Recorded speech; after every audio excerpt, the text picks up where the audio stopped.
Edinson Roberto Cadaní-Jmez dilahirkan pada 14 Februari 1987 di Salto, Uruguay.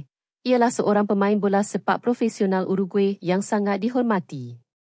Dikenali kerana etika kerjanya yang tidak mengenal penat, pergerakan tanpa bola yang bijak, kemampuan menjaring gol yang prolifik, dan kehebatan udara.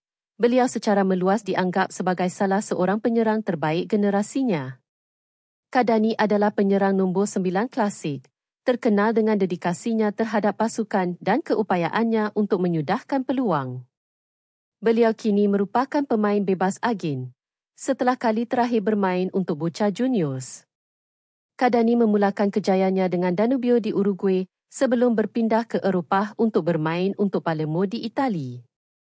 Kemampuan menjaring golnya yang prolifik menarik perhatian Napoli, di mana beliau benar-benar mengukuhkan dirinya sebagai penyerang terkemuka, menjadi kegemaran peminat dan ancaman konsisten di Serie A. Kejayaannya mencapai kemasyhuran global dengan perpindahannya ke Paris Saint-Germain, PSG, pada tahun 2013, di mana beliau menjadi penjaring gol terbanyak sepanjang masa kelab sebelum diatasi oleh Kylian Mbappé. Sepanjang 7 musimnya di Paris, beliau mengumpul jumlah gelaran yang luar biasa.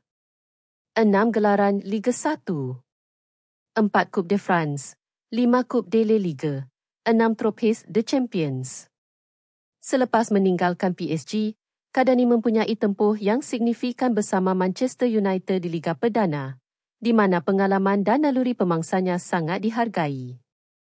Beliau kemudian berpindah ke Valencia di La Liga sebelum kembali ke Amerika Selatan bersama Boca Juniors. Di peringkat antarabangsa, Cadaní adalah figura legenda untuk pasukan kebangsaan Uruguay.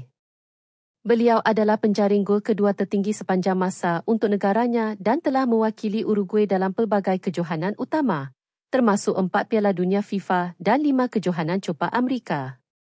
Beliau adalah sebahagian penting daripada skuad yang memenangi Copa Amerika 2011.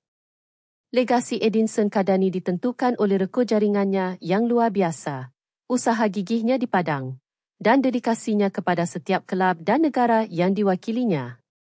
Beliau kekal sebagai penyerang klasik yang terkenal dengan keupayaan penyudah dan pengejaran gol yang tidak henti-henti.